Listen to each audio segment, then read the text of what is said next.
Hi guys, আপনাদের সাথে আছি আমি উত্তম কুমার। আজ কিছুক্ষণের ডিসিশনে আমরা কয়েকজন ফ্রেন্ড মিলে আজকে আমরা গেলাম বুড়িরবাদ করতে। তো আমরা সাথে ছিল অজিত কুমার পান্ডে, ফরহাদ, আমার বাম পাশে আছে দয়াময়, তার সাথে আছে জয়। তো আমরা গেছিলাম আজকে বুড়িরবাদ গিয়ে সব কিছুক্ষণ সময় কাটানোর জন্য। তো এইখানে গিয়ে দেখি আজকে প্রচুর মানুষ, কারণ আজকে শুক্রবারে এখানে প্রচুর মানুষের ঢল নামে। এখানে আজকে প্রচুর ভিড়। আজকে এই ভিড় দেখে আজকে আমার মনে হচ্ছে যে একটা যদি আমি মুদির দোকান বা যে কোনো একটা এখানে ব্যবসা করতে পারতাম তো অনেক কিছুই হতো। তো এখানে গিয়ে দেখলাম যে একজন ভাইয়া এখানে পোস্ট দিচ্ছে, একজন ভাই ছবি তুলতেছে, আবার কেউ গল্প করতেছে, কেউ আবার একাই একাই গল্প করতেছে।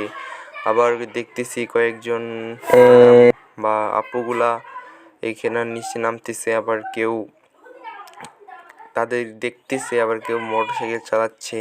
আবার কয়েকজন আপু দেখি তারা সেলফি তোলার জন্য একবারে গেটের সামনেই চলে গেছে। তো আজকে শুক্রবার হওয়ার কারণে, ছুটির দিন হওয়ার কারণে অনেক ভিড়। এই ভিড়ের পর আমরা এখন ভাবতেছি আমরা দক্ষিণ পাশে থাকার জন্য এখন আমরা উত্তর পাশে যাব। সেই জন্য আমরা রওনা দিলাম উত্তর পাশে যাওয়ার জন্য। তো এই উত্তর পাশে গিয়ে দেখি এখানে যাওয়ার প্রচুর ঢল নামছে, মানুষের ঢল, কেউ যাচ্ছে কেউ আসতেছে।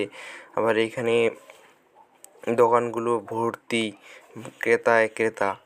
তো এরপর এখানে দেখি কয়েকজন ভাইয়া বোনেরাও ফ্রেন্ড সার্কেল নিয়ে আসে, ছবি তুলতেছে। এই যে সামনে গেট, এই গেটে এখানে আবার নতুন সংস্করণে দিছে, এখানে গেট সিস্টেম করছে, অর্থাৎ ওই ছাউনি সিস্টেম করছে যেন কেউ ওখানে ঢুকতে না পারে, কেউ কিছু নষ্ট করতে না পারে। আবার আমরা এখন এখানে আমার 3 বন্ধু মিলে ডিসিশন নিচ্ছে যে কে আগে বিয়ে করবে, কে কী করবে, ওটার জন্য আমি আর কি বলবো। তো এরপর আমরা এখন উত্তর পাশে বটগাছের ওখানে যাওয়ার জন্য বলতেছিল, আমরা এখন ওখানে আবার যাচ্ছি। তো যাওয়ার সময় কিছু গল্প করতেছি, আমি নিজে এখন ভিডিও করতেছি।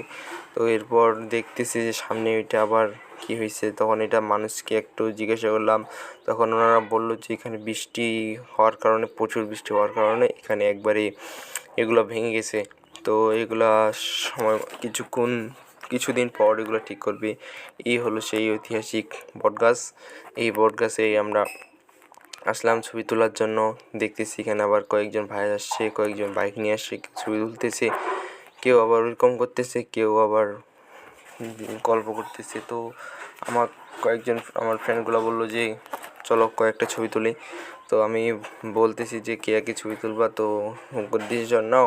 তো ওরা ওটার জন্য আর কি ডিসিশন নিচ্ছে। তো এরপর আমরা ডিসিশন নিলাম যে শেষমেশ তো আমাকে দিয়ে আমরা ছবি তোলাতুলি শুরু করব।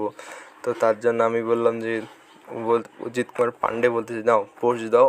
তো ও এখন পোজ দিতে চলে গেল। তো আমি বলতেছি যে তুমি যদি এত যেরকম পোজ দিচ্ছ তোমার তো একবার ঐশ্বরিয়া রায় পর্যন্ত তোমার পাগল হয়ে যাবে। সেই দেখে আমরা ছবি তোলা শেষ করে আমরা এখন আমাদের বাড়ি যাওয়ার জন্য রওনা দিচ্ছিলাম। তো যাওয়ার সময় দেখি আমার এখানে একজন ফ্রেন্ডের সাথে আবার দেখা হয়ে গেলো।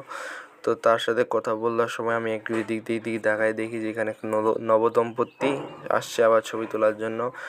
তারাও ছবি তুলতেছে, আমরাও দেখতেছি। এখানে দেখি একবারে দোকানে ভিড়, কয়েকজন দোকানও আসছে, অটো তো আজকে ভিড়। আর কয়েকজন ছোটো ভাইয়া আসছে ডিএসএলআর ক্যামেরা নিয়ে। এই হলো বিশাল। তো আমরা এখন বাড়ি যাওয়ার জন্য রওনা দিব। তো অনেক দেরি হয়ে গেছে, আমরা এখন বাড়ি যাব। তো বাড়ি যাওয়ার জন্য আমার গাড়ির চাবিটা আমি দুলাভাইকে দিলাম, তাকে বললাম যে তুমি গাড়িটা খোলো। তো আমরা কয়েকজন আসছিলাম, 3 জন আসছি গাড়িতে করে, আর ওরা 2 জন আসছে সাইকেলে করে। আমাদের গাড়িতে করে আসার কোনো ডিসিশন ছিল না, তো হঠাৎ করে হয়ে গেছে, তাই আমরা হঠাৎ করে চলে আসছি। এখন আমরা বাড়ি যাওয়ার জন্য রওনা দিয়ে দিলাম। তো এতক্ষণ আমাদের সাথে থাকার জন্য সবাইকে ধন্যবাদ।